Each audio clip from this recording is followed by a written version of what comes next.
Bienvenue dans l'entretien de France 24. Notre invité aujourd'hui est un personnage controversé. Il a d'abord commandé l'unité d'élite du groupe d'intervention de la Gendarmerie nationale, le fameux GIGN, avant d'intégrer la cellule antiterroriste de l'Élysée. Son nom est associé dans plusieurs scandales sous la présidence de François Mitterrand, les Irlandais de Vincennes ou encore les écoutes de l'Élysée. Après avoir quitté ses fonctions officielles, on le retrouve au cœur d'un drame survenu il y a bientôt 20 ans. L'attentat contre l'avion du président du Rwanda, l'événement déclencheur du génocide qui a suivi. Depuis quelques mois, il est l'objet d'une information judiciaire ouverte à Paris pour complicité de génocide. Paul Baril, bonjour. Bonjour.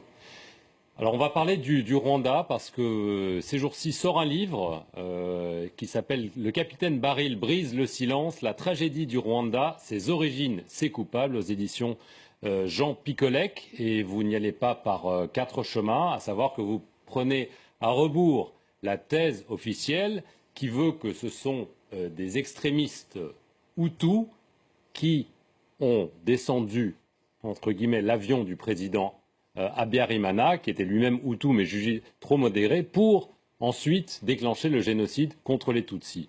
Pour vous, cette thèse est totalement fausse. Dites-nous pourquoi. Parce que d'abord, on n'a jamais donné le nom de ces extrémistes. On parle d'un groupe d'extrémistes. Moi, je voudrais savoir lesquels ont appuyé sur la détente. Et je suis un enquêteur, je suis un gendarme et fils de gendarme.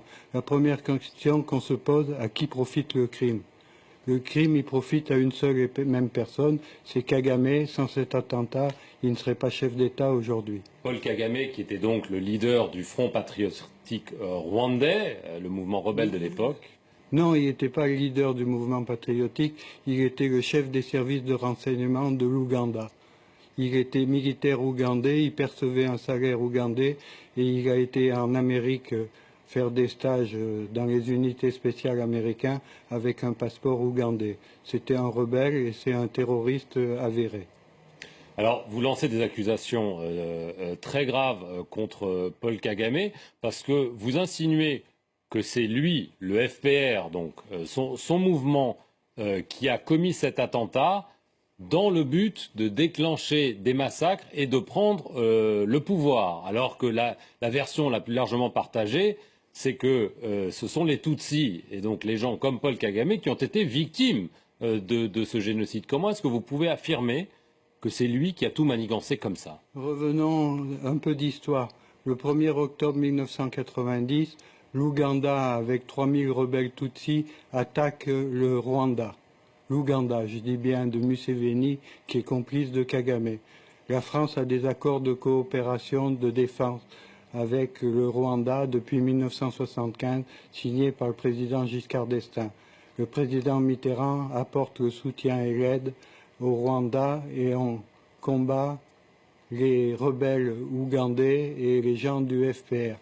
Nous sommes en 1990. Il y a 4 ans de guerre jusqu'à ce que l'avion soit détruit par un attentat terroriste. Dans cet avion, il y a 2 chefs d'État en fonction, plus l'ensemble du gouvernement du Rwanda. C'est le déclencheur et c'est le point que Kagame s'appuie pour laisser massacrer les Tutsis de l'intérieur, c'est-à-dire ceux qui sont restés au Rwanda, qui sont considérés par Paul Kagame comme des collaborateurs. Ça n'a rien à voir avec les Tutsis de l'extérieur. Comment est-ce que vous pouvez affirmer cela? Ça paraît quand même impensable que lui-même aurait laissé massacrer son peuple, entre guillemets, pour parvenir au pouvoir. Comment est-ce que vous pouvez l'affirmer? Il l'a pas fait tout seul, il l'a fait avec l'aide des Américains et de l'ONU. À cette époque, il y avait la MINUAR qui était 2800. La force de l'ONU. La force de l'ONU, commandée par le général canadien Roméo Dallaire.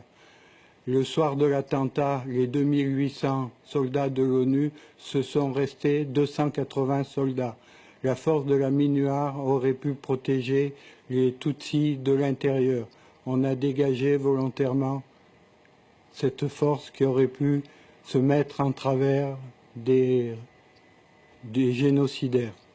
Mais alors, vous affirmez ces liens entre Paul Kagame et la CIA. Vous laissez même entendre que la CIA était parfaitement au courant des agissements, y compris donc de cet attentat qu'il aurait organisé. Ce sont des accusations très très graves que vous portez. En 1994, encore le sang coule encore à Kigali.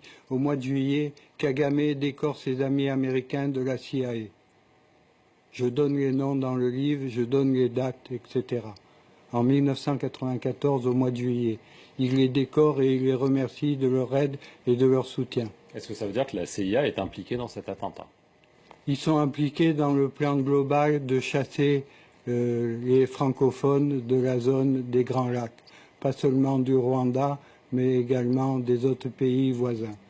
Il faut savoir que la CIA avait un ami et un complice qui est le président Museveni.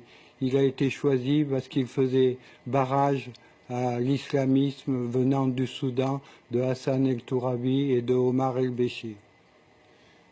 Monsieur Baril, vous avez vous-même été au Rwanda, d'abord au titre de la coopération militaire entre la France et le Rwanda, puis à titre privé, vous avez signé plusieurs contrats d'assistance au gouvernement rwandais. Comment est-ce que on peut vous croire, étant donné que vous êtes si proche d'une partie dans ce conflit? D'abord, j'ai jamais rien signé, ça ce sont les médias et des gens qui le disent. J'étais en mission pour le président Abiyaramana et pour la France, au même titre que les 3 pilotes, copilotes, mécanos, qui ont été abattus. On collaborait pour notre pays. La France était en guerre jusqu'aux accords d'Arusha, qui sont le travail de la France et du président Mitterrand. Les accords d'Arusha que Kagame avait acceptés, qu'il a refusé de suivre. En faisant l'attentat de l'avion, il avait le prétexte pour intervenir militairement. Et concernant, je faisais partie du même dispositif que le pilote, que le copilote et le mécano qui appartenait à une société civile qui s'appelait la SATIF. C'était pour le travail de la France, de notre pays.